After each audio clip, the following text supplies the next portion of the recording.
Patch 8.11 just came out, so I thought I'd go over the best build I feel Tryndamere can build right now. And I'll go over each item, explain why I build it and in what particular order, and when I should change up the build a little bit as well. So starting items is still very standard. You could go for Doran's Shield if you feel like they have a lot of poke and you're not going to all in them early. Doran's Blade if you want to all in them early, and Longsword if you have no respect for them and you feel like you can just go really ham early on. Longsword into refillable is probably the most aggressive but also the most efficient as well. It's just that it's very risky. After that, you still want to be building Tiamat into Zerka Greaves. You should only go for Ninja Tabbies if you're up against like a full AD team or you're falling behind and you really need that little bit of armor so that you don't miss ultimates. That's really just a confidence thing, so it's completely up to you, but the most optimal is to go for Zerkers because you need that damage output in that 5 seconds window that you have for your ultimate. Next up we have Phantom Dancer, and this item's actually cheaper than the other Zeal items, so I'll show you guys really quick. So you guys see how Hurricane costs 2,900, Phantom Dancer is the one that's cheaper, it costs 2,800, and the other items like Shiv and Rapid Fire Cannon cost 2,900.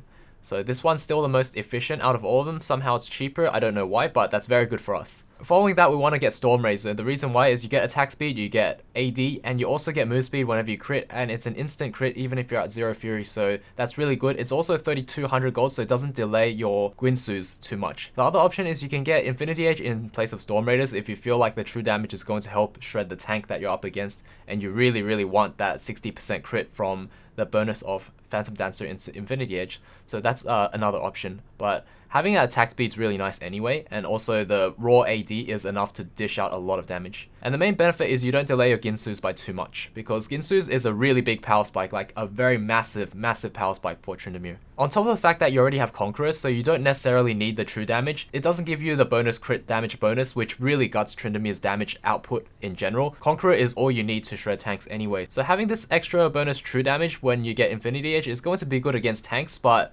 really not that great against anything else, so you don't really struggle against tanks anyway, so that's why I feel like it's a big nerf. Next up, you just finish your Tiamat into Ravenous Hydra, so that's about the whole build I feel. You definitely want to pick up Infinity Edge because it not only gives you a lot of AD and it doubles your crit chance, so it brings it to 60%. Basically, every 1.5% crit strike chance that you have will increase your crit strike damage by another 1%, so it maximizes at 200%. So if you have both of those, they really synergize off of each other. They're very important to have both of them. The only thing that I didn't put here is Merc Treads, so you might use it against Ryze. I think that's the only top laner that I'll probably use it against, and maybe Kennen. I don't necessarily use it for Teemo because I feel like I'll just orb walk during the blinding dart, and outside of that, I'll just be hitting him. Merc Treads, not as worth against Teemo, but against those other ones with hard crowd control, definitely worth. Okay, onto runes. I feel like the runes are still going to be stock standard, the same as before. The only variations I will feel is, for me personally, I like to go this route against most matchups, but say if I'm up against a Malphite, or I'm up against someone that's not threatening, like a tank, I'll just change Bone Plating into Demolish, because what happens in lane is Malphite, at most, if he is aggressive, is he'll throw a Q at you. And basically, Bone Plating is completely useless because he throws a rock at you, your 3-stack Bone Plating is active and he doesn't hit you anymore, so it's completely useless. May as well get Demolished and just smack the tower while he's CSing under tower. So that's what I feel. And second win, because every time he throws a rock at you, you get a huge chunk of regen. So even if you're to trade with him and then you get low, he throws a rock at you, you'll actually heal a lot off of that. So that's one thing.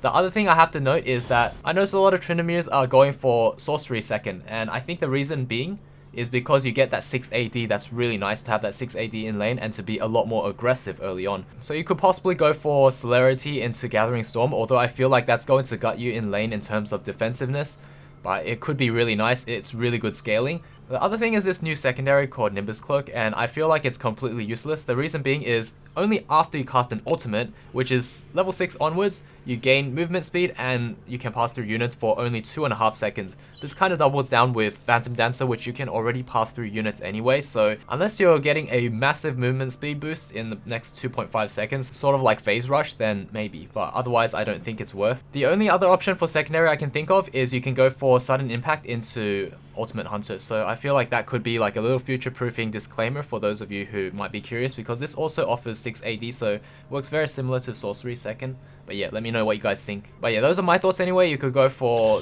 this as your secondary if you feel more aggressive and you feel like you don't need the defensiveness, you're not going to get poked out in lane, and you're very confident, then you know what? I feel like this will be the best secondary. But outside of that, I still feel more comfortable with a defensive tree because I feel like it's more consistent. That's just my opinion anyway. Anyways, hopefully you guys found this video useful. If you did, be sure to drop that like because it helps so much for this channel. And yeah, comment down below what you guys think of the build and if there's anything to change up. The build itself is very stock standard, and I feel like Stormrazor and IH, they work together really well, so it's really silly not to get them both together in that one build. Anyways, this is JC. Hopefully you guys enjoyed that one. I'll see you all in the next video. Cheers.